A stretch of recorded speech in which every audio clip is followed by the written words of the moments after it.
There's been about 8 explosions, as you've seen. The whole area is completely quadrant off. This was completely unexpected. As I expect you must know by now, the police were to enter, and instead we have an armed forces incursion here. We can see fire down below. We've already seen fire flaming up above. Here and someone else is going out now. We obviously cannot see who this is, but obviously I don't believe it would be a soldier. It looks as though this is a civilian, obviously in civilian clothes, but obviously alive as well, holding his head. As I said, we've had reports from the ground that this was, we now have a military situation here. Radio reports are saying that the police have been shunted aside and the military has completely taken over. There have been multiple explosions and certainly firefight inside that we are not able to see. We can see all these men crouched up above. These are not police. These are evidently Army, perhaps also Navy. Sharon, have you been able to tell how many people have needed assistance being brought out? We just now...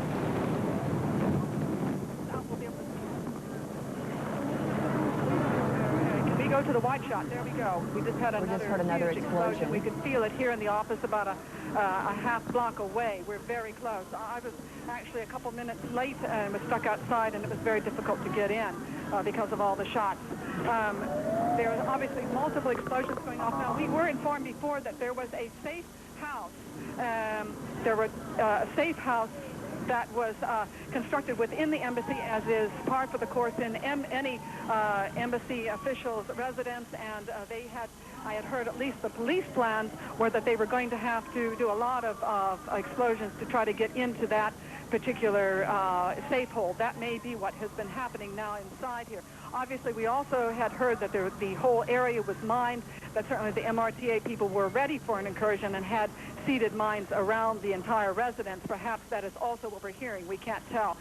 We have above us 2 police helicopters. I don't know if you can hear that have been going round and round. I expect that they are doing the reconnaissance from up above. However, we have not yet seen military helicopters as far as we know. Sharon, you said you were about a block away. Have you seen more ambulances entering the area? No, we're not in a position where we can see.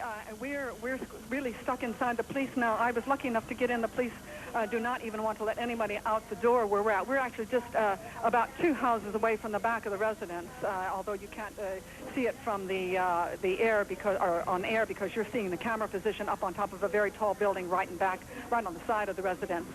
Here we have people being taken out. Looks like a civilian to me. If they get a wider shot, perhaps we will be able to see.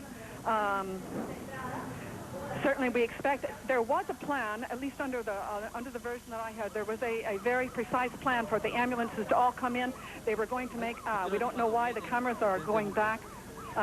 Anyway, there was a plan for all the ambulances to come in through that front portico, through the driveway, and exit. Everything was to be very ordered. We do know that there were at least 4 hospitals that were ready with a total of some 30 operating rooms all ready to take care of any wounded and that they expected. We were also told that they prepared for any sort of paralyzing gases. We had heard that if an incursion was to go off, they would use gases which virtually paralyze people. We do not know, obviously, yet. We certainly have not felt any effect of any gas here whatsoever. But we can see certainly what looks like smoke, and obviously inside we don't know what's happening. Right. Sharon Stevenson, you've been a great help. Thank you so much.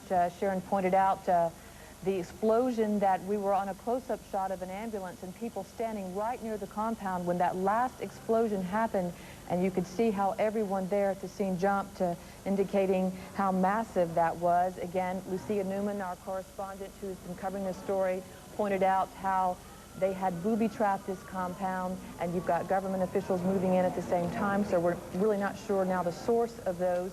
This started about 30 minutes ago, a little over 30 minutes ago. We just saw less than 5 minutes ago, they're still bringing people out, people that needed assistance being brought out, and government officials still perched all over this compound 30 minutes, 40 minutes after all of the shooting started.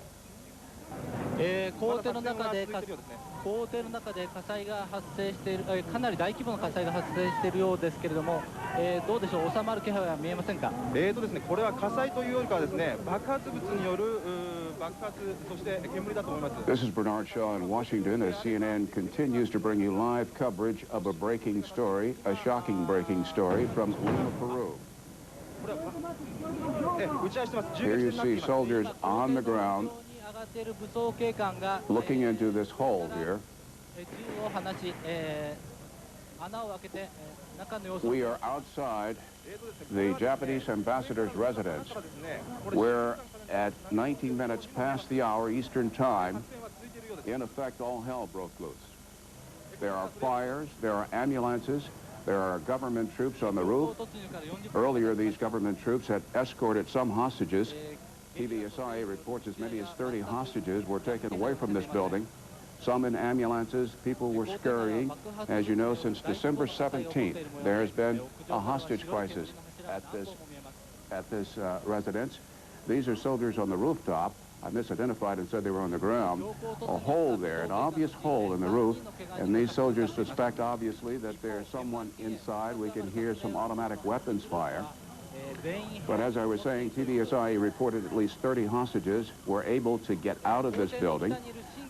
They were assisted by Peruvian government soldiers. At least one hostage has been injured. We have seen one soldier carried away on a stretcher about 2-3 minutes ago. We also saw a civilian a short while ago being carried away on a stretcher. He was holding his head. Obviously, he was alive. And we are now told that at least 3 soldiers have been injured in this shootout.